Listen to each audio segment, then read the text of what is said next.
Ayah bunda yang saya hormati, acara selanjutnya yang kita tunggu-tunggu ya. Ayah bunda masih semangat? Masih semangat apa ada yang masih ngantuk? Ini ya yang ditunggu-tunggu ya. Oke, untuk selanjutnya saya serahkan kepada moderator yang akan dipandu oleh Ustadzah Nisa SPD. Kepadanya kami persilahkan.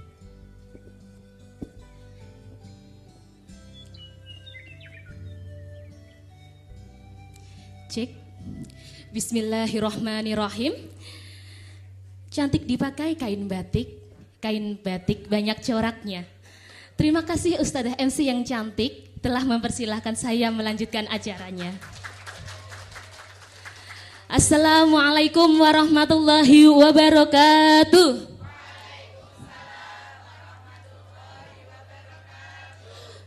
Buah mangga, buah pepaya datangnya dari tanah Sunda. Senang rasanya hati saya dapat berjumpa dengan ayah dan bunda. Alhamdulillah, masih semangat ya ayah bunda ya? Alhamdulillah. Baru mulai ya? Oke, hari ini alhamdulillah saya dapat berdiri di tengah-tengah ayah bunda sekalian dalam acara seminar parenting yang diadakan oleh Lembaga Pendidikan KBRA Muslimat NU Thalibin beserta pengurus kelompok perkumpulan orang tua KBRA Muslimat NU Thalibin tahun ajaran 2022-2023. Oke, saya ulangi nggih, bagaimana kabarnya hari ini ayah bunda?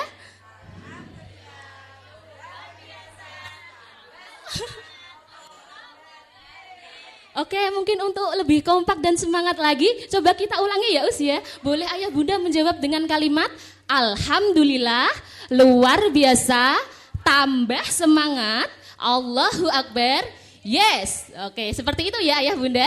Oke, bagaimana kabar ayah bunda hari ini? Alhamdulillah, luar biasa, tambah semangat, Allahu Akbar. Alhamdulillah, kalau seperti ini jadinya kompak dan terasa semangatnya full charge 100% ya.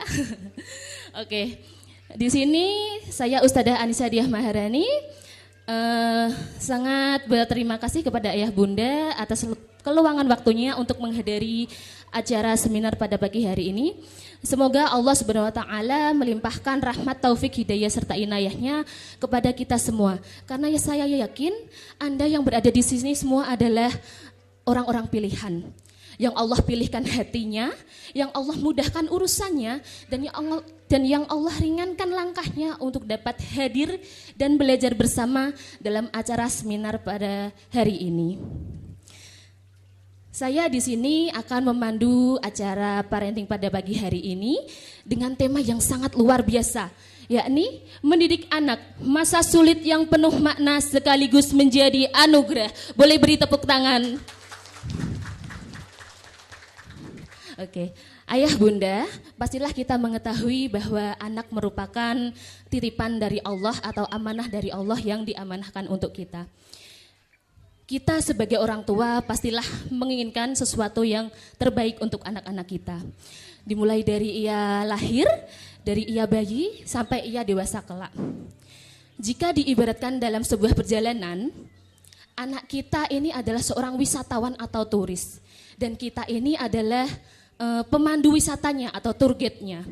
Dalam hal ini, tugas tour guide yakni menemani, membimbing, serta memberikan informasi kepada wisatawannya agar selama perjalanan wisatawan ini menjadi nyaman dan mendapatkan pengalaman atau experience yang tidak akan terlupakan dalam hidupnya. Hal ini sama dengan kita sebagai orang tua. Kita sebagai orang tua memiliki tugas yang hampir sama, yakni membimbing, menemani, dan memberikan pengarahan untuk anak-anak kita dan dapat digunakan hingga ia kelak dewasa. Namun, terkadang dalam membimbing dan mendidik anak-anak, terlebih lagi pada anak usia dini ya ayah bunda, harus memerlukan atau memerlukan hal-hal yang lebih ekstra seperti itu. Karena pada anak usia dini ini termasuk salah satu masa golden age atau masa keemasan, di mana kita harus lebih ekstra untuk mengamati pertumbuhan dan perkembangannya. Nah, pastilah dalam mendidik anak kita memiliki rintangan atau hambatan, sehingga mungkin dari rintangan atau hambatan tersebut kita menjadi sumber dari suatu masalah yang ada pada diri anak. Nah, dari suatu masalah tersebut mungkin dapat terfikir di pikiran kita, bagaimana sih saya dalam mendidik anak sudah benar atau belum? Bagaimana saya membimbing anak ini caranya bagaimana yang baik? Apakah saya sudah baik menjadi orang tua? Nah, pikiran-pikiran tersebut terus saja berada di otak kita sebagai orang tua ya ayah bunda. Nah, untuk menjawab pikiran-pikiran tersebut, langsung saja ya ayah bunda, ini nanti kita langsung belajar bersama dengan seorang pakar praktisi pendidikan anak usia dini yang datang dari kota Semarang, nggih Pak nggih. Yakni Bapak Dedi Andrianto, sarjana sosial. Nggih. Ini yang sudah hadir di depan kita semua. Alhamdulillah. Kepada beliau Bapak Dedi Andrianto, boleh maju ke depan. Boleh beri tepuk tangan ayah bunda. Oke. Bapak Dedi, bagaimana kabarnya hari ini? Alhamdulillah, luar biasa, tambah semangat Pak ya. Alhamdulillah, yes, oke. Nah, Pak Dedi hari ini akan memimpin atau memberikan ilmunya kepada kita semua. Sebelumnya saya akan membacakan kurikulum vitae dari Bapak Dedi Andrianto. Nama Bapak Dedi Andrianto, sarjana sosial yang lahir di Kota Rembang pada tahun 1977. Oke. Bisa dilihat ya.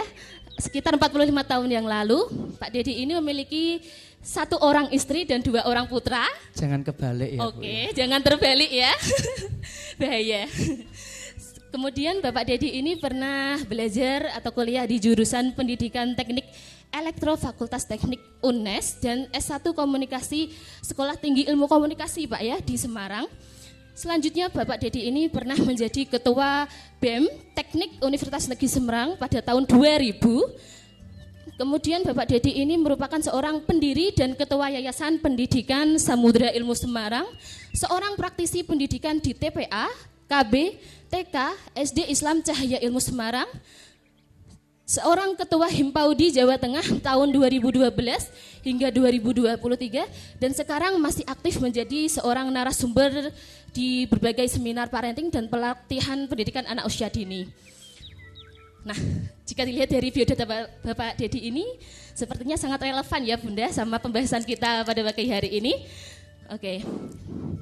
Mungkin sebelum saya mempersilahkan Bapak Dedi untuk melanjutkan acaranya, saya ingin mengajak ayah bunda untuk apa ya? Supaya lebih fokus dan konsentrasi lagi. Ice breaking sebentar ya, istilahnya seperti itu. Oke, perhatikan kata-kata saya. Jika saya mengatakan pagi, ayah dan bunda boleh memberikan tepuk 1 kali. Nah, jika saya mengatakan siang, ayah bunda boleh beri tepuk 2 kali.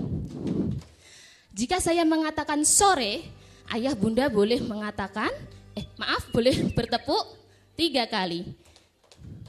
Jika saya mengatakan malam, ayah bunda boleh bertepuk setengah. Gimana tepuk setengah? Tepuk tapi tidak sampai. Agak ada suaranya. Bisa dipahami ayah bunda? Coba saya cek dulu ya. Tepuk pagi, siang, sore, malam. Loh, masih ada yang berbunyi. Saya ulangi lagi. Sore, pagi, malam. Masih ada yang kurang fokus. Oke, sekarang di sini saya akan membacakan sebuah cerita. Sebuah cerita ya ayah bunda. Nanti ayah bunda bisa sambil fokus dengan kata-kata saya. Masih tetap fokus dengan kata-kata saya yang tadi. Ya, masih ingat nggih? Oke, saya bacakan sebuah cerita. Suatu hari ketika pukul 1 siang yang di depan kurang fokus. Ada anak yang bernama Oki.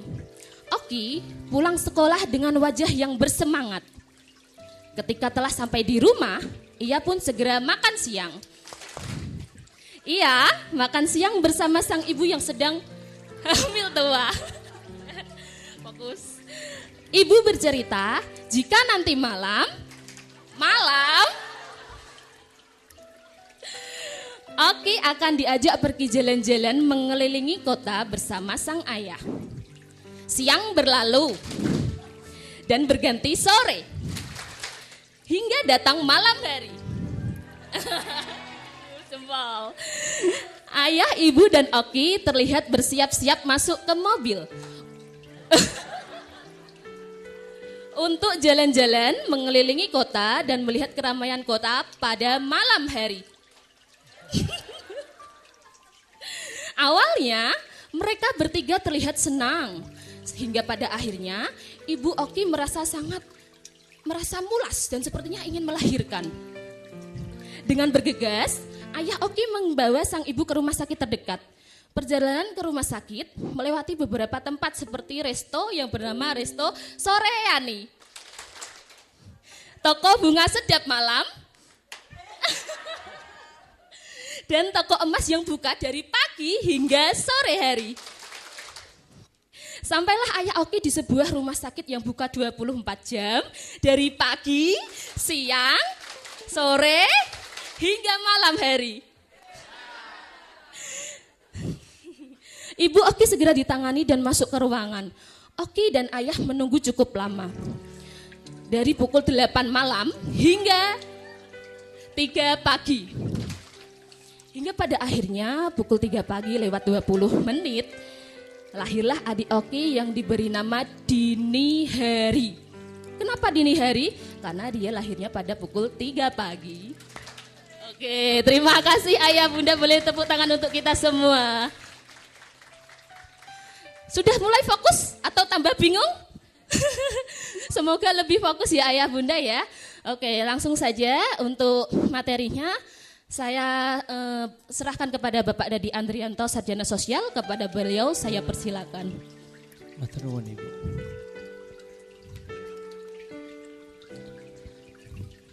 Bismillahirrahmanirrahim. Assalamualaikum warahmatullahi wabarakatuh.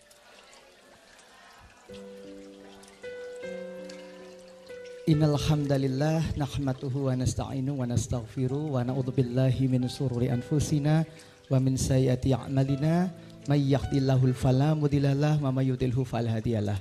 Asyhadu an la ilaha illallah wa asyhadu anna Muhammadar Rasulullah. Allahumma shalli ala sayyidina wa maulana Muhammad wa ala ali sayyidina Muhammad.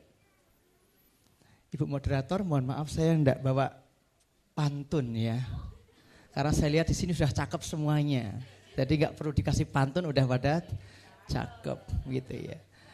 Yang terhormat Bapak Ibu semua tamu yang dirahmati oleh Allah, saya tidak sebutkan siapa-siapanya, tapi insya Allah Bapak Ibu, marhaban ya talabul ilmi.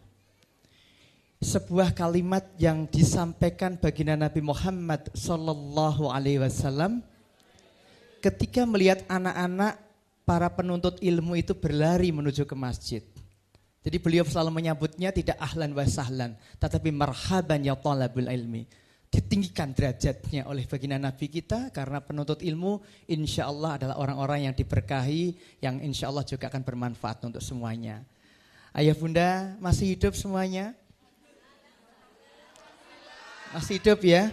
Ya. Ketika kita masih hidup, Masya Allah ya. Kalimat pertama yang tadi pagi kita munculkan ketika kita bangun tidur dan hidup adalah hamdalah.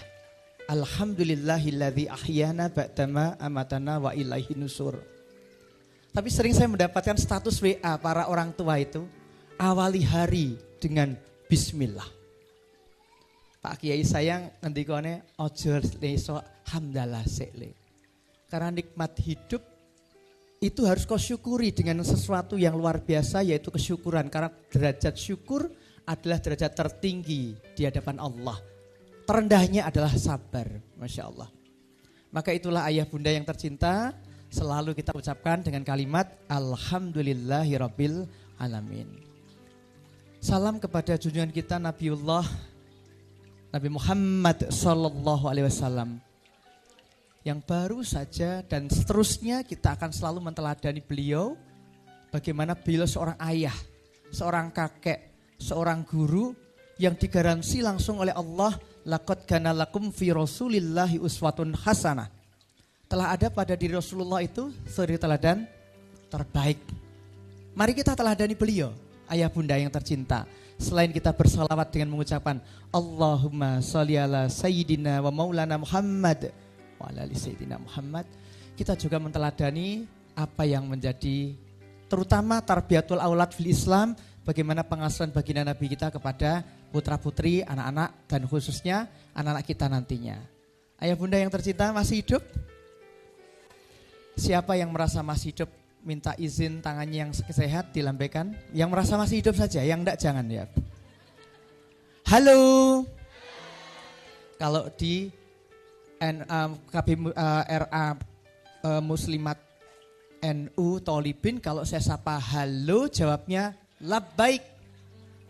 Oh, kalau yang lainnya bebas Pak, hai hello enggak masalah. Tapi di sini labbaik, biar terngiang-ngiang di telinga kita, labbaik Allahumma labbaik, biar segera merono sing urung. Nah, yang paling banter biasanya kok tekan dhisik. Halo.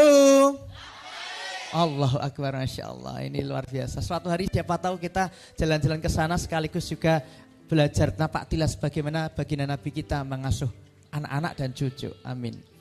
Ayah bunda yang tercinta dirahmati Allah, sekarang tangan kanannya di atas lagi semuanya. Halo. Pegang kepala.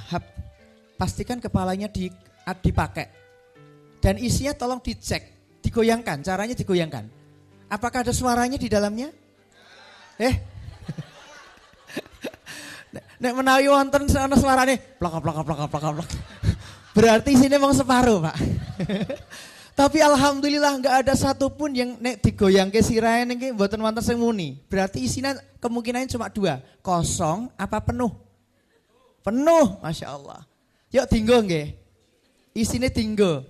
Niki derajatnya manusia itu ditinggikan oleh Allah kalau dinggo otake. Tapi anehnya dalam Quran tak ada satupun kata-kata tentang otak. Yang disebutkan oleh Allah adalah fungsinya tafakur, takkilun, tadabur. Ada 49 kali diulang oleh Allah. Maka untuk itu ayah bunda yang dirahmati Allah, gunakan akal kita untuk berpikir agar derajat kita dinaikkan oleh Allah. Setuju? Lambaikan lagi semuanya. Pegang telinga. Masih ada?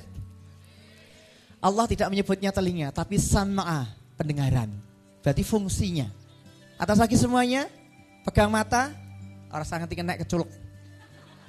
Yang disebut oleh Allah bukan mata, tapi adalah wal absar, penglihatan. Jadi fungsinya. Atas lagi semuanya, pegang hidung. Atas lagi semuanya, pegang bibir. Atas lagi semuanya, pegang dagu. Pegang dagu, dagu. Dagu. Nah, taman kawak-kawak. Kita ini ayah bunda yang tercinta, ternyata sering sekali melakukan yang tadi itu. Terutama istri kita, Pak, menggemaskan itu kalau jadi istri itu. Ngomong sama anak kita gini, "Dek, duduk. Tapi karo saya ngadeg. Iki enggak sesuai.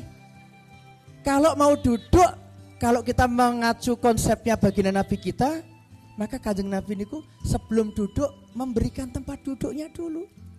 Ketika suatu hari ada Umar bin Abi Salamah, seorang anak yang usianya 7 tahun, makan pakai tangan kiri, lompat kanan, lompat kiri, berdiri.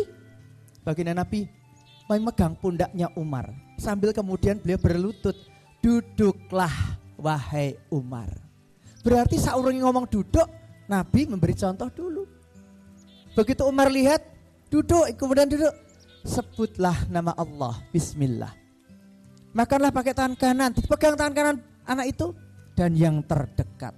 Jadi ternyata Nabi kita itu mengajarkannya Masya Allah bertahap, tapi sebelum ngomong diawali dengan contoh.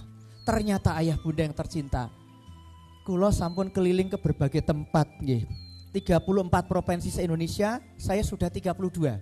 Kurang 2 yang belum. Kula sakderenge nikah nate nderek parenting. Sekolah parenting di Yayasan Suryakanti Bandung.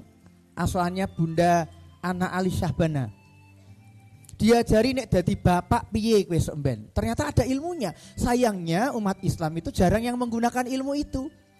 Malah saudara-saudara kita yang non muslim itu sebelum menikah itu harus ada kursus parenting dulu, kelas orang tua, calon orang tua. Selama 7 kali atau 7 bulan baru kemudian mereka menikah. Setelah menikah ada 3 kelas lagi yang mereka harus lulus. Baru surat nikah diberikan oleh pihak gereja. Kita yang muslim enggak, karena apa? Terlalu pede. Wah, contohnya oke gampang kok. Kanjeng Nabi ngajari lengkap. Iya, tapi sayangnya enggak kita pakai. Coba ayah bunda yang tercinta dirahmati Allah. Ketika saya ikut sebuah acara parenting, narasumbernya yang pertama Mr. Walker sama Mrs. Walker dari Amerika Serikat. Umurnya saat itu 86 tahun. Istrinya 84 tahun. Dia cerita, anakku 9 orang, cucuku 36 orang. Dan semua aku didik dengan cara yang terbaik. Sehingga ketika saya jadi orang tua gak terlalu sulit dalam mengasuh anak. 9 anaknya hanya disekolahkan sampai SMP Bapak Ibu. Tapi SMA, S1, S2, S3 semua anak-anaknya dapat dari beasiswa karena kecerdasan dan keterampilannya. Ternyata begitu saya dapat kesempatan pernikahan emas beliau, saya diundang di acara di Bali, ada beliau juga saat itu ya. Kemudian saya ditunjukkan. Dedi tahu enggak? Ketika saya tanya, Eyang, ilmunya gimana agar Eyang bisa mendapatkan semua itu di dunia ini? Apa kata dia? Mengambillah dari sakunya dan ditunjukkan ke saya. Sebuah kata-kata dibacakan. Didiklah anakmu bukan seperti pada zamanmu, karena mereka diciptakan untuk hidup pada zaman yang berbeda dengan zaman. Ada kata kurungannya kecil, Sokrates, Plato, Ali bin Abi Thalib radhiyallahu anhu dan sebagainya. Ternyata itu dikatakan dari sejak zaman dahulu, bahkan ternyata menantu baginda Nabi kita Sayyidina Ali, juga sahabat beliau juga itu. Ternyata itu yang disampaikan Bapak Ibu. Jadi kalau didik anak kata beliau harus sesuai zamannya. Dan ini yang kita kadang nganggap sepele itu. Ayah bunda saya lahir di Rembang 45 tahun yang lalu. Dari keluarga yang sederhana, makan telur ceplok bagi 4. Ya, maka kalau saya ini bukan cacingan Pak, bukan kurang gizi juga. Tapi memang sisa-sisa perjuangan masa lalu. Iya. Saya anak yatim karena ayah bunda saya tertimpa meninggal dunia di depan Mardi Rahayu Kudus, kecelakaan. Ya, ditabrak ketika saya juga masih sekolah, dan saya saat itu mendadak jadi seorang anak yatim yang harus menikahkan saudari-saudari perempuan saya, dan saya belum siap saat itu ketika kakak saya minta dinikahkan. Akhirnya saya titip saat itu kepada Mbah Khalil Bisri sebelum meninggal beliau itu ya. Ya, kebetulan saya rumahnya dekat dengan Leteh Pak, Rembang. Tanggonya Gusmus gitu ya. Kebetulan cucunya Gusmus dua-duanya di sekolah saya di Semarang. Gitu ya. Saya nyon Mbah Yai nyon tulung kula bedereng saged dados wali. Nyon tulung nggih kakak saya dinikahkan. Beliau mengatakan, "Le, nek ra duwe duit ora usah digeden-gedenke nggih." Nggih Mbah Yai. Sing penting akate sah, ana saksi, ana wali, ana mahar wis kok. Daripada geden-gedenan kowe ra duwe duit engko amplopane mbok hitung ora cucuk nggo bayar utang. Lah emange tanggane sing ngrasani kok ya kon melu bayar kan ora. Wis ta santai wae nggih Mbah Yai. Ternyata itu yang ini modal saya. Kue yang nikah entek ratusan juta miliaran ya dirasani tanggane kok, betul enggak? Orang entek sidik tok ya dirasani tanggane. Wis toh. Alhamdulillah saya menikahkan saudara-saudara saya semuanya pernikahan sederhana semuanya. Tapi setelah nikah enggak punya utang semua Pak. Punya rumah semua, sekarang punya mobil semua, sudah berkeluarga dengan nyaman. Adik saya itu anaknya sudah SMA, anak saya malah masih SMP sekarang. Tapi enggak apa-apa, saya bahagia. Tahun 95 saya lulus dari SMA Negeri 1 Rembang Bapak Ibu. Saya bandel Pak. Bapak kalau lihat di kaki saya ini ada sekrupan-sekrupan ibaratnya itu ya. Bekas saya itu ketua geng ya, suka tawuran, suka nyumet mercon itu sampai ledakannya sampai sini semua itu. Itu belum tobat itu. Tobatnya ketika kemudian ayahanda tiada. Kepala pecah gitu ya. Saya memandikan beliau. Wajahnya tersenyum. Saya masih ingat beliau berkata dulu itu, "Nang, Le, mbok yo sinau to nang, bocah kok dolanan terus." Saya cuma, alah, sepenting kan sekolah toh Pak. Urung mesti sekolah kuwi sinau Le, ning sinau sejatine sekolah. Itu ndak mudeng saya Pak. Baru kemudian beliau meninggal dunia, saya baru ngeh, oh ternyata sekolah ini beda dengan sinau. Kewajiban dalam agama yang saya imani, kewajiban dalam agama yang saya yakini, bahkan dalam hukum NKRI tidak ada yang namanya wajib sekolah, enggak ada. Yang ada adalah wajib belajar. Saya tanya kemudian pada para orang, apa bedanya? Oh ternyata sekolah itu dibatasi ruang dan waktu. Tapi kalau belajar dari ayunan sampai liang lahat. Tapi sayangnya ayahanda telah tiada Pak. Saya lulus SMA dalam kebingungan. Akhirnya saya gelandang jadi penyanyi jalanan alias pengamen. Ya, di Pati tuh ngamen. Lagu yang masih saya ingat. Jreng tetes air mata, jreng basahi pipimu, jreng. Apa sih Pak?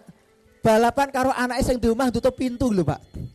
Angger lagi mlebu pekarangan ana bocah mlayu jedier. Waduh ya Allah. Ora ati nyanyi urung mesti usir gitu ya.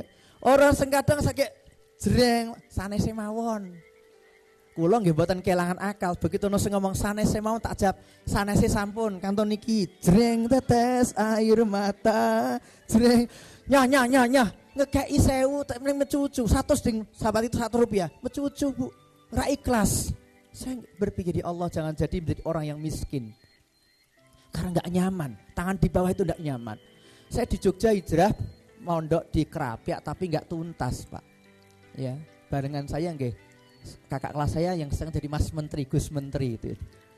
Gus Yakut itu kakak kelas saya dulu itu ya.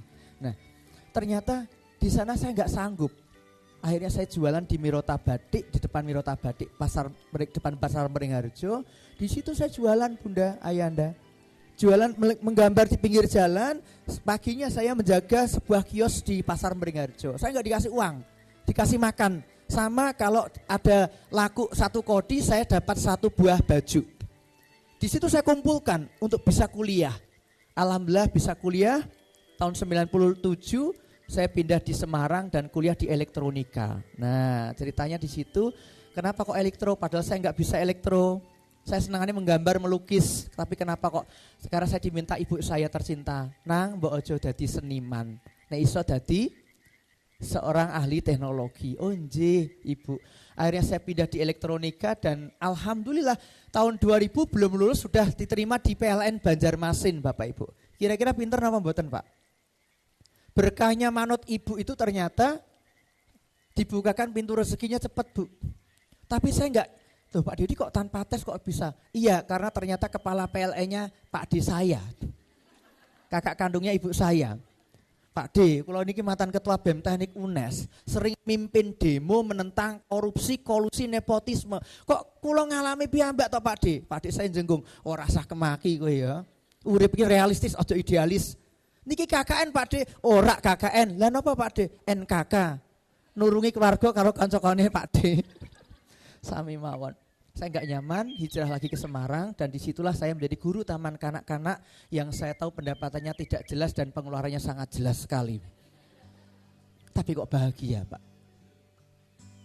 5 tahun saya jadi guru TK dan kemudian tahun 2005 saya merintis taman taman penitipan anak, bukan pembuangan Bu. Kok pembuangan toh Pak Dedi? Lah tegelok Pak. Nggih, Ahad pagi ditelepon kula.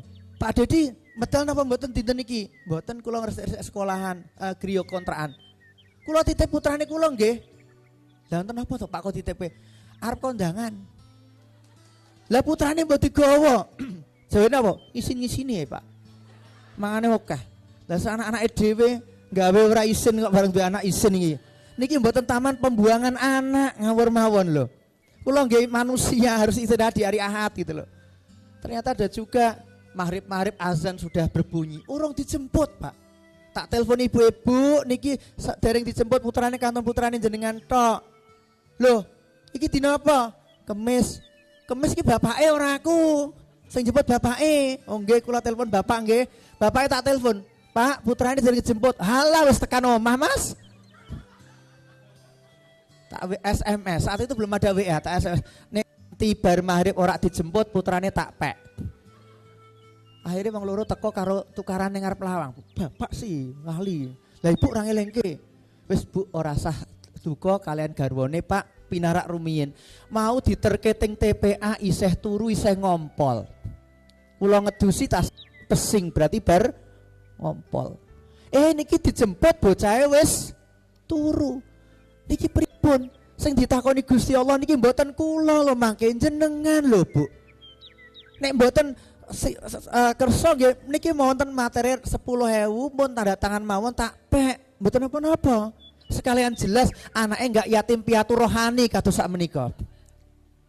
Ini problem Bapak Ibu yang tercinta. Ini mboten taman pembuangan anak. Alhamdulillah 17 tahun saya merintis kelompok bermain TPA dan juga TK, SD. Santrinya cukup lumayan hampir 500 sekarang Bunda. Saya punya 78 guru dan karyawan. Yang 14 sudah hafidhoh. Alhamdulillah. Ini dari Yan Bu juga banyak yang santri-santri yang jadi guru di tempat kami. Alhamdulillah gitu. Nah yang menarik Bapak Ibu dirahmati oleh Allah, membuat sekolah itu tidak mudah. Jadi kalau ada tempat kita ini ya, kemudian nggak disupport orang tua itu berat Bapak Ibu. Beratnya luar biasa. Karena di sini kita mendidik anak agar terjaga tauhidnya, fitrah. Kullu mauludin yuladu alal fitrah.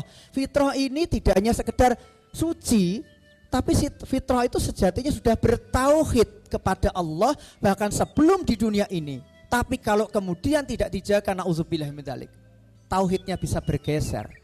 Maka harus kita jaga bersama-sama. Kalau ditanya apakah sulit kemudian? Iya Bapak Ibu. Benar, bisa nggak kita jadi orang tua yang selalu benar dan sabar Bapak Ibu? Siapa yang bisa? Yang selalu benar dan selalu sabar, sinten yang saged? Mboten wonten. Syaratnya namun setunggal. Watawa saubil haqqi watawa saubil sabar. Saling. Maka di Quran Al-Baqarah 233 Gusti Allah ngingeti kita sedaya Bapak Ibu. Sayange ning Kudus iki sing diwaca mung tekan rong kalimat tok. Ya. Para ibu hendaklah memberikan ASI selama 2 tahun penuh bagi yang hendak menyempurnakan penyusuan. Oke. Ayah diperintah oleh Allah apa? Memberi makanan dan pakaian dengan cara yang ma'ruf. Enggak boleh korupsi, enggak boleh nyolong. Akhirnya di Kudus ketika hanya dibaca di situ tok kalimat itu, maka muncullah satu budaya. Napa Pak Bu? Bapak ingin ngendika, Bu, urusan didik anak urusanmu nggih, urusan golek duit urusanku. Padahal ayatnya wonten kelanjutane, seseorang boten diparingi beban melebihi kemampuannya. Seorang ibu ndak boleh sengsara karena anak itu, ayah juga nggak boleh sengsara karena anak itu, dan ahli warisnya pun tak boleh sengsara karena anak itu. Artinya di dalam tarbiyatul aulad fil Islam, pengasuhan anak dalam Islam itu tidak boleh ibu sendirian atau bapak sendirian. Nek orang-orang pripun Pak Dedi, golek mahram penggantinya, dari mahram penggantinya. Seperti apa yang dicontohkan oleh baginda Nabi Muhammad SAW. Beliau pun lahir gak punya ayah, hanya telah tiada. Tapi ibunya mencari mahram dari keluarga, dari sang anak itu, sang ibu itu. Kakeknya yang hadir, pamannya yang hadir. Agar menjaga tidak timpangnya sebuah pola asuh dalam keluarga. Halo, labbaik. Oh, jangan nanti lali ya. Sekarang lambaikan tangan kanannya semuanya. Sulit napa mboten jadi orang tua yang selalu benar dan sabar? Tapi insya Allah bisa. Setuju? Yuk sekarang taruh di pundak temennya sebelah kanannya, pastikan ada orang. Bapak, sebelahnya bayangkan penampakan dari golongan jin yang nggak kelihatan, ya.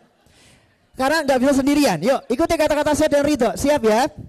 Wahai saudaraku, hari ini kita duduk bersama, dikumpulkan Allah untuk menjadi orang tua yang dirindukan, agar anak cucu kita soleh-solehah memberikan manfaat pada sesama. Ini tak mudah, membutuhkan pengorbanan dan dorongan yang kuat. Tepuk tangan buat kita semuanya hari ini. Kebaikan kita balas lebih dahsyat lagi, setuju? Assalamualaikum. Assalamualaikum warahmatullahi wabarakatuh. Jari ini kebaikan dibalas lebih baik. Kok setengah balasannya setengah, pelit banget loh ya. Assalamualaikum. Neng boten kedah dikongkon nggih. Angel itu jadi bang bener tuh. Terus lambaikan tangan kirinya sekarang gantian, taruh di pundak temennya sebelah kirinya, pastikan ada orang. Tembok itu sekat Pak, bayangkan penampakan. Ikuti kata-kata saya dengan baik. Wahai saudaraku, terima kasih ya. Engkau baik sekali, telah menasihatiku. Yuk bareng-bareng jadi orang tua yang menyenangkan, agar anak cucu kita baik dan membaikkan orang, kaya raya dan ahli sedekah. Semangat, fokus. Ini membutuhkan pengorbanan dan pijetan yang enak. Dipijit-pijit, pundakku dipijit-pijit. Hei. Terima kasih ya. Karena engkau baik, aku juga baik. Bagaimana kalau nanti kita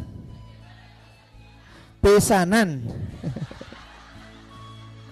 Lo bisa dadi lo murid jenengan tak murid jenengan. Lo GR lo. Tepuk tangan buat kita semuanya hari ini. Ya. Ayah bunda yang tercinta yang dirahmati Allah. A'udzubillahi minasyaitonirrajim. Innallaha astafa Adam wa Nuhan wa ala Ibrahim wa ala Imran 'alal 'alamin. Dengan nama Allah yang Maha Pengasih lagi Maha Penyayang. Ya. Innallaha astafa. Lah. Innallaha astafa Adama. Nah, kita hari ini mau ngaji sedikit boleh enggak Pak ya? Kan contoh kayak kita Pak. Dalam Quran Ali Imran 33, Allah telah mengingatkan bahwa sesungguhnya Allah telah memilih. Ini contoh untuk kita. Yang pertama sinten? Dalam konsep parenting, pengasuhan, yang pertama yang harus kita contoh adalah kakek moyang kita. Kakek moyangku seorang Nabi karepe dhewe, kakek moyang kok pelaut. Nabi Adam alaihissalam.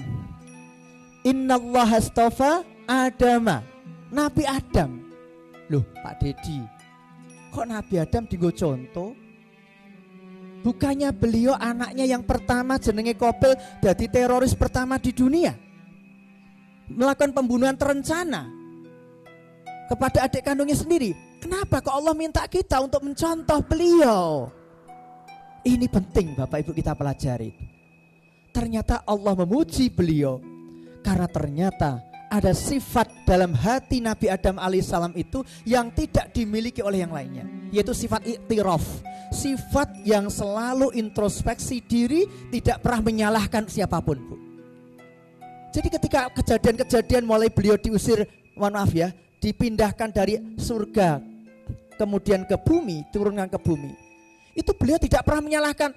Goro-goro kue ngongkon aku jipuk buah kul didek saiki didonke ning bumi iki goro-goro iblis, iki goro-goro mbisi. Bukan, tidak pernah. Beliau selalu mengintrospeksi diri beliau. Saking Allah menyukai, menyayangi beliau, doanya diabadikan dalam Quran yang kita baca setelah sholat. Rabbana zalamna anfusana wa ilang taghfir lana wa tarhamna lanakunanna minal khasirin. Ya Rabb, kula ingkang zalim, Gusti kula ingkang zalim. Maka yuk pelajaran pertama kita ambil dulu. Nek dadi bapak ibu ojo nyalahke sapa-sapa. Ki gara-gara TV ki Pak, gara-gara TV ki anake dhewe jadi jemaah TV yang taat. Pertanyaannya sing tuku TV ya sapa? Istri kita Pak, sekali lagi menggemaskan Pak. Nek duwe anak SD SMP itu arep ujian, ibu yang mengok, "Dek, bocah kok nonton TV terus, tadol, TV-nya tadol." Ora percaya. 3 tahun ngomong tadol, TV-ne ora didol, mau tuku sing gedhi, Pak. Niki bocah mon paham, ibu ora mungkin itu. Ini yang lucu lagi nih, anak usia dini seneng teriak-teriak. Ibu kemudian dari kamar bengok, "Aja bengak-bengak." Mbak Sari. Mbak malah tangi gara-gara ibu yang bengok. Jadi ternyata Bunda, Ayanda, pandemi 2 tahun kita diingatkan oleh Allah. Tapi apa yang terjadi pada diri kita? Jujur, nyalahke pandemi Bu. Nyalahke COVID-19, betul enggak Bunda? Saya juga ngalami itu kok. Bayangkan dikontrak di Aceh, di Pontianak, di DKI Jakarta, dan satu lagi di Jawa Timur Bu. Tahu-tahu Pak Dedi mohon maaf batal semua. Enggak boleh ada pertemuan, Pak Dedi batal. Akhirnya 3 bulan pertama saya tenger-tenger Pak. Pendapatan enggak ada, pengeluarannya sangat jelas. Sangat banyak. Sempat ya Allah ini goro-goro Covid iki. Goro-goro pandemi iki. Tapi ternyata begitu ini lagi. Ojo nyalahke sapa-sapa. Iki goro-goro anake tanggoku iki, anakku ketuaran ngomong elek-elek. Lah salahe pas dolanan ora oleh ning omahe dhewe. Alasannya apa? Lah engko nek dolanan kene rame, Pak. Engko nek kene kaca balo omahku berantakan. Ya wis tak kon dolan ning tanggaku. Tapi ning kono ora ono sing nunggoni, ora ono sing ngancani. Akhirnya anak-anak kalimatnya lisannya jadi buruk. Dan lalu kemudian kita menyalahkan goro-goro tanggaku iki. Ini tidak boleh ayah bunda. Innallaha astafa Adama. Nabi Adam menjadi contoh buat kita. Yuk ayah bunda selalu kita istighfar. Tapi istighfar itu ada adabnya Bu. Istighfar aja ndelengi wong. Ndeleng bojone bar andukan, anduke diklemprak ning kasur. Ibu ngendika, astagfirullahalazim, astagfirullahalazim, astagfirullahalazim. Iku suamine ora sadar-sadar masuk jengkel karo jenengan, Bu. Istighfar itu ndeleng awake dhewe, astagfirullahalazim. Aja ndelengi wong, mentelengi bojone, astagfirullahalazim, astagfirullahalazim. Ayo.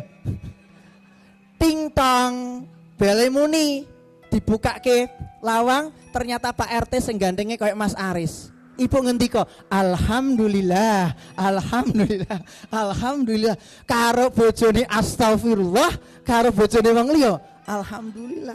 Niki ora salah zikire, ora salah istighfare, ora salah hamdalahe, ning sing salah nggone, Ibu. Leres ya, Pak? Ampun keliru. Ya, kemudian lagi Wanuha, Nabi Nuh alaihissalam. Loh, Nabi Nuh kan yo nek dihitung hasil kan yo ora ideal, betul enggak Bu? Pak. Dakwah ratusan tahun, umat entek malah bojone karo anake ora gelem nyembah Gusti Allah. Loh, kenapa Allah kok pilih? Ternyata yang harus kita pilih adalah sifat pada 2 nabi ini. Yang pertama Nabi Nuh sifat introspeksi, orang tahu nyalahke sapa-sapa. Ini sifatnya Nabi Nuh alaihissalam adalah sifat istiqomah di dalam ikhtiar. Bayangkan Nabi Adam loh, Nabi Nuh anaknya ora sesuai harapan loh Bu. Betul enggak Pak? Nabi lah awake dhewe niki sinten Pak? Nabi nggih mboten kiai apa meneh ora. Ya. Terus orang biasa yang ngajinya juga nggak katam-katam nganti saiki. Tapi kemudian kalau kita hanya berpegang kepada ini, Allah juga membuat kita jadi lemah juga. Tapi ternyata enggak, ditambahkan oleh Allah. Contoh berikutnya, wa ala Ibrahim. Wa ala, kok ana tambahane wa ala? Ini ora ana wa alane, tapi kok iki ana wa ala Ibrahim. Ternyata nek Nabi Ibrahim sing dicontoh ora mung Nabi Ibrahim tok. Sedaya Pak Bu. Keluargane bojone loro, anake 12 lanang kabeh sing loro dadi nabi. Tapi kita kan berpikir gini, ya terang wae bapake nabi, ibuke ya salehah, anake ya apik-apik. Tapi Allah kemudian beri contoh yang berikutnya, wa ala Imrana. Ternyata keluarga Imron ora nabi, ora sapa-sapa, ning duwe niat anake dadi apik, saleh, anake putune dadi keluarga sing apik. Dan itu dijawab oleh Allah semua keraguan kita.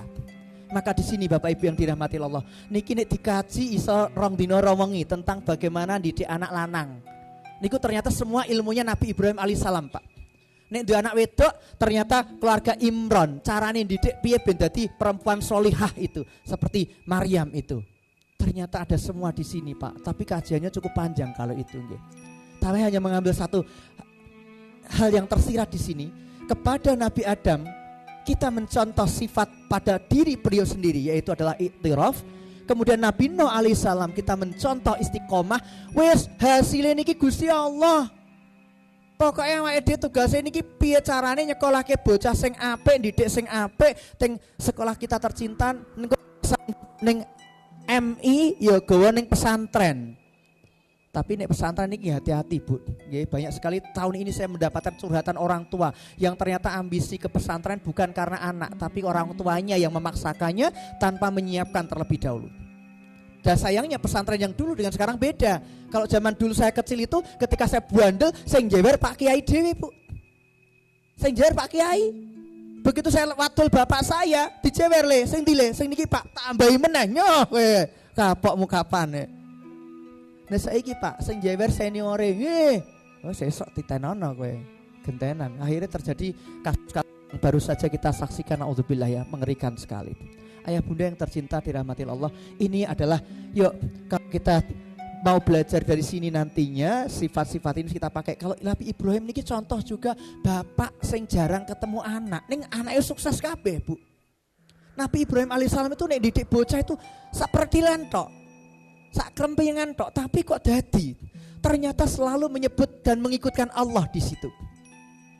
Ketika mendapatkan wahyu untuk menyembelih putranya, ya Nabi Ibrahim itu orang langsung le rene le atau apa Pak, bapak dia pikir ngimpi le dikongon nyembelih kue rene goloki bapak tak sembelihnya kira-kira putranya melayu napa mboten Pak, orang balik iso dadi. Tapi Nabi Ibrahim tidak demikian, beliau menampakkan wajah sedih, menatap lekat sampai menitikan air mata. Lalu anak yang bertanya, ada apa ya Anda? Ayah mencintaimu nak, menyayangimu nak. Enggak langsung dijabari itu, besoknya lagi baru kemudian berkata, nak dalam mimpi ayah diperintahkan oleh Allah untuk menyembelih engkau.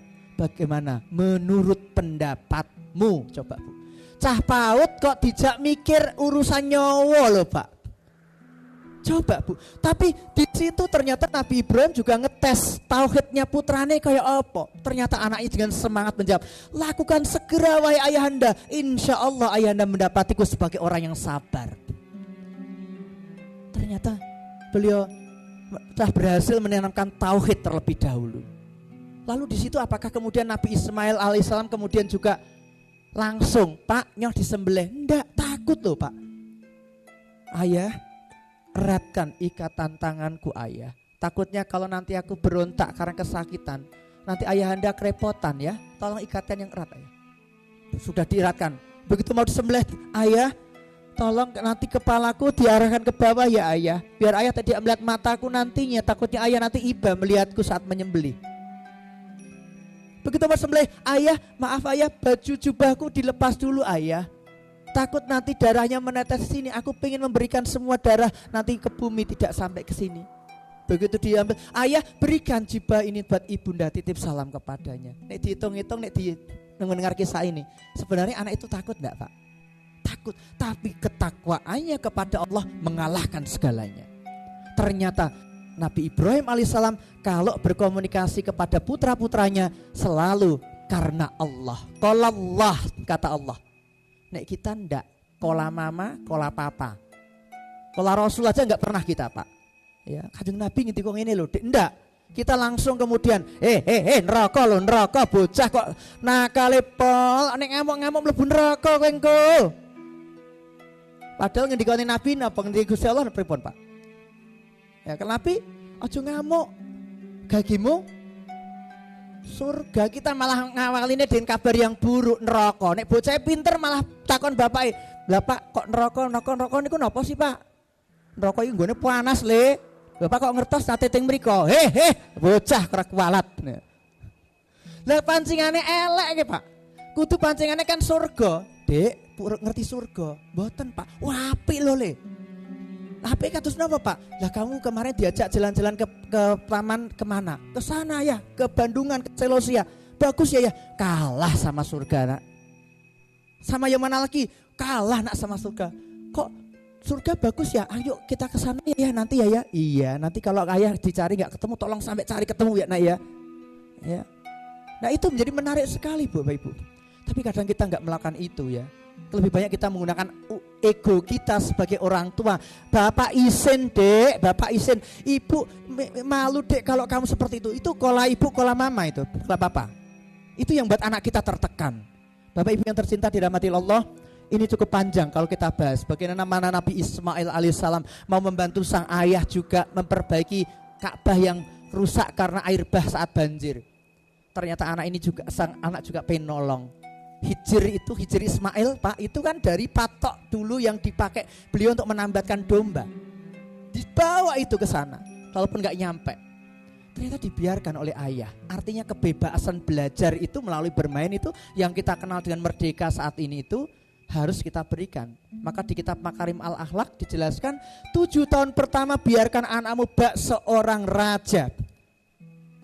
Bahkan Kanjeng Nabi kita sampai ngekei contoh se-ekstrim Bu. Allah memberikan contoh yang ekstrim melalui cucu Nabi. Sampai suatu hari sujud beliau lebih lama dari biasanya.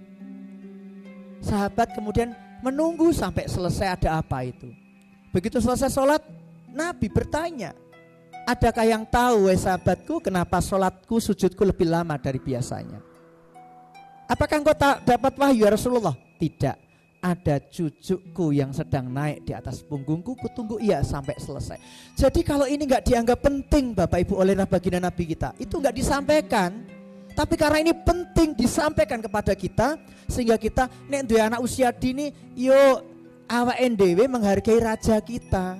Ojo malah dikongkon-kongkon jadi budak, kualik nanti 7 tahun yang kedua harusnya jadi budak, bukan yang pertama. Ya, budak dalam arti yang konteks pengasuhan yang lebih yang tidak seperti yang kita kenal tentunya ya. Ayah bunda yang tercinta dirahmati Allah. Ini yang ingin saya sampaikan. Nah, saya mau tanya lagi, halo. Siapa hari ini yang pengen orang tua menjadi orang tua yang dirindukan? Katakan saya. Memiliki anak-anak yang soleh-solehah, dikatakan saya. Siapa yang hari ini pengen jadi orang tua yang sehat, panjang usia? Katakan saya. Lambaikan tangan kanannya, pegang di kepala sebelah kiri kanannya. Kalau bapak sebelah kanannya, ibu sebelah kanannya ya. Ikuti kata-kata saya. Ini otak kananku berguna mengatur tubuh kiriku. Ini otak kiriku mengatur tubuh kananku. Kalau dua-duanya ku gerakkan, otakku seimbang, aku sehat, aku cerdas, aku bahagia. Yuk senam bersama. Mau? Duduk dulu ya, duduk aja. Bunda, kita senam bersama-sama. Ikuti saya. Bapak Ibu yang tercinta yang dirahmati Allah. Sebelum kita nanti mau ke sesi yang berikutnya. Ada bagian otak ini yang diaktifkan oleh tombol saraf di dada ini dan di pusat. Namanya ini belly breathing, di pusat udel atau di dada ini. Ini harus sering diusap Pak dengan ibu jari kita. Tuh 2, 3, 4. Nah nanti pijatnya dengan seperti ini. Ibu yang hamil boleh sambil berkata, sayang ibu mau senam biar pinter, sehat. Kamu juga ya nak ya, boleh. Itu takliful qulub terjadi, ikatan hatinya semakin kuat. Tuh 2, 3, 4. Tuh 2, 3 cukup. Itu gerakan pertama. Yang kedua, sam'a, Allah fungsikan pendengaran, tetapi juga kita harus ada ikhtiarnya. Ini di satu daun telinga kita ada satu titik saraf di kanan kiri, berarti ada 2. Ini dipejet. Tuh 2, 3, 4. Tuh 2, 3 cukup. Ini untuk membuat anak kita nanti mampu mendengar lebih bagus lagi. Berikutnya lagi adalah penglihatan. Cara ngeceknya ibu jari sebelah terserah ya, kanan atau kiri monggo. Buat angka 8 tidur, kepala tidak boleh bergerak, mata mengikutinya. Ini sekaligus untuk mendeteksi anak kita yang mengalami gangguan konsentrasi. Ini untuk latihannya. Ini ya, kanan kiri nanti bergantian. Yang berikutnya adalah bibir ini ada 2 titik di atas bibir, di bawah bibir, maka dipencet dengan 2 tangan kita. Tuh 2, 3, 4, tuh 2, 3 cukup. Ini anak-anak yang mengalami kesulitan bicara karena pandemi 2 tahun mengalami speech delay, itu salah satu terapinya seperti ini Bu. Dipencet ini ya. Biar mahrojul hurufnya juga bagus, ngajinya apik mengko Bu. Salah satunya itu. Oke. Terakhir adalah pendinginan seperti ini Pak, Bu. Ya. Kemudian diputar, jangan kebalik ya patah ya. Ya sini ya, tak putar. Nah, tarik napas nanti. Nah, yuk kita lakukan dengan sebuah gerakan dengan musik ya. Anak-anakku yang tercinta disayangi Allah, halo. Baik. Yuk kita bersenam untuk mengaktifkan otak kita agar kita jadi sehat, cerdas, dan bahagia. Mau? Kita mulai ya. Tangannya siapkan seperti ini. Kita usap bersama-sama. Pagiku cerahku, matahari bersinar, ku gendong tas merahku di pundak. Telinga. Selamat pagi semua, ku nantikan dirimu di depan kelasmu, menantikan kami. Guruku tersayang, guru tercinta, tanpamu apa jadinya aku? Gantian. Tak bisa baca tulis, mengerti banyak hal. Guruku, terima kasihku. Nyatanya diriku kadang buatmu marah, namun segala maaf kau berikan. Setelah kita aktifkan saklar otak, lalu kemudian telinga, fungsi pendengarannya, mata dan juga bicara. Sekarang Bapak Ibu kita senam otak versi orang tua. Siap? Lebih sulit gerakannya. Tuh, 2, 1, 2, 3. Pemanasan dulu ya. Selamat pagi semua, ku nantikan dirimu di depan kelasmu, menantikan kami. 5 tembak. Guruku Dor, tersayang, dor, dor, dor, dor, dor. Anak-anak, 5 ditembak 1 dikurangi 1 jadi berapa? 4. 4 ya. Ibu itu 5 ibu. Sekarang 4 bu. 4 kurang 1 berapa? 3. 3.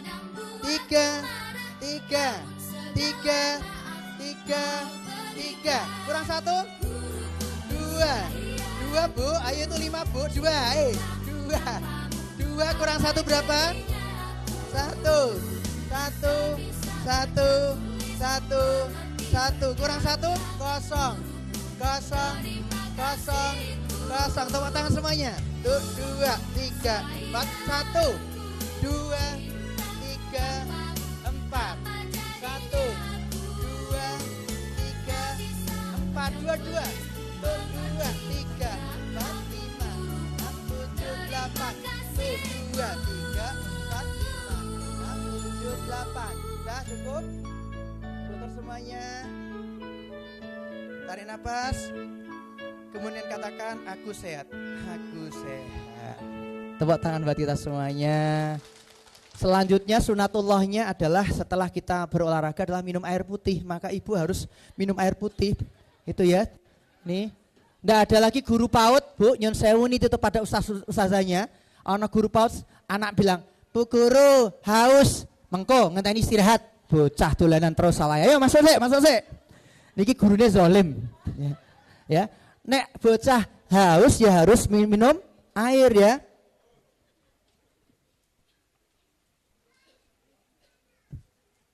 Apa meneh umurnya wis jelita, jelang 50 tahun. Nggih. Bapak Ibu yang tercinta dirahmati Allah. Yuk kita lanjutkan kembali. Kullu maulutin yuladu alal fitrah fa'abawahu. Tergantung bagaimana orang tuanya menjadikannya. Majusikah, Yahudikah, Nasronikah, Muslim taatkah? Tergantung. Lihat ini Pak. Bapak ini jutawan setiap ngasih 1 sendok, isinya 140 yuto luwih. Berarti ibu harus sering terima kasih kepada suami. DKI 140 luwih. Hanya 1 yang ditunjuk oleh Allah. Lainnya mati. Sel telur perjalanan 24 jam menuju ke dinding rahim ibu yang sebesar telur ayam kampung. Lalu di dalamnya terjadi pembelahan sel 2, lalu jadi 4, jadi 16, jadi segumpal darah. Lalu jadi segumpal daging. Lalu diberikan tulang belulang oleh Allah. Dan diciptakanlah dalam bentuk yang berbeda. Maha suci Allah sebaik-baiknya sang pencipta. Al-Mu'minun 14. Coba perhatikan bagian mana yang paling besar di usia itu. Kepala. Isinya apa niki? Otak napa otak-otak? Begitu ruh ditiupkan ke rahim ibu yang ada janinnya, jantung berdetak mengalirkan darah ke otak, dari otak kembali ke bagian tubuh yang belum sempurna. Ya, ini hati-hati, fa'abawahu bisa terjadi. Kalau ibunya kena tokso, kena rubella, kena HIV AIDS, mohon maaf, itu bisa anak lahir cacat tangannya nggak ada Pak. Kalau ibunya menjadi perokok pasif, bapak yang ngerokok saat istrinya hamil, bisa jadi anaknya luka paru-parunya. Bukan ibunya, bukan istri kita, Pak, tapi anak kita. Maka kemudian hati-hati di sini. Nah, karena proses ini diciptakan oleh Allah, bukan seperti penciptaan Nabi Adam alaihissalam, ayah nenek kakek moyang kita. Tidak. Kalau beliau diciptakan kun fayakun, jadi langsung. Ini diciptakannya pelan-pelan oleh Allah. Ada hikmah di baliknya. Kenapa yang difungsikan pertama adalah pendengaran? Kenapa? Begitu selama umur 4 bulan sudah mulai mendengar, 5 bulan dia lahir. Ternyata di situ menarik sekali. A'udzubillahi minasyaitonirrajim. Wallahu akhrajakum min butuni ummahatikum la ta'lamuna say'aw wa ja'ala lakum sam'a wal absara wal af'idata la'allakum tashkurun. Dan Allah mengeluarkan kamu dari perut ibumu dalam keadaan tidak mengetahui sesuatu apapun. Persaksian kita dulu di alam ruh ketika Allah bertanya, alastu birabbikum? Qalu, kita menjawab semuanya, bala sayyidina, kami saksinya ya Allah. Lupa. Betul enggak? Sekarang lupa. Apakah dulu pernah saya ke sana ya? Dulu pernah saya ditanya oleh Allah Tuhan saya. Lupa. Suara 5 bulan dalam perut ibu tercinta juga dibuat lupa oleh Allah. Tetapi Allah memberikan modal sam'a, pendengaran, wal absara, penglihatan. Maka ini Bapak Ibu, anak usia dalam perut ibu 4 bulan pertama sudah mampu mendengar. Maka kalau saya ditanya, Pak Dedi ngajari anak maca niku umur pinten? Umur 4 bulan yang jero weteng. Siapa yang ngajari? Al-umu madrasatul ula, ibune niku lho. Karena umur 4 wulan putrane wis iso ngrungokke. Nyun sewu. Sakmenika wonten teng hamil napa mboten, Bu? Sinten sing hamil? Berapa bulan? 4 bulan. Masya Allah, ini calon bayinya atau putranya yang ada atau putrinya sudah mampu mendengar. Nah, yuk dibantu beliau, Bu. Dengan cara apa? Semua ibu yang pernah melahirkan, lambaikan tangan kanannya, taruh di perutnya, termasuk ibu ya. Nggih. Deleng wetenge dhewe aja deleng saya, nanti kurus anake lho. Deleng wetenge dhewe. Ikuti kata-kata saya dengan ridho. Siap? Ini ilmu loh, Bu. Harus dipraktekin, enggak enggak jadi, Pak. Yuk bareng-bareng ikuti saya. Sayang, ibu sedang belajar agar ibu pinter, menyayangi kamu, dan kamu nanti jadi orang yang manfaat ya sayang. Menyembah Allah, umat terbaiknya Nabi Muhammad, dan banyak manfaat. Semangat ya nak, sebelum zuhur selesai kok. Nah, ini sudah disebut takliful qulub atau emotional bondingnya terjadi, Bunda. Sayangnya saya dapat ilmu ini agak telat, Pak. Bu, telatnya apa? Anak saya yang pertama udah terlanjur lahir. Mosok takon mlebu sik, lele mlebu sik urung distimulasi kok metu piye to karepe? Ya udahlah, nanti anak yang kedua.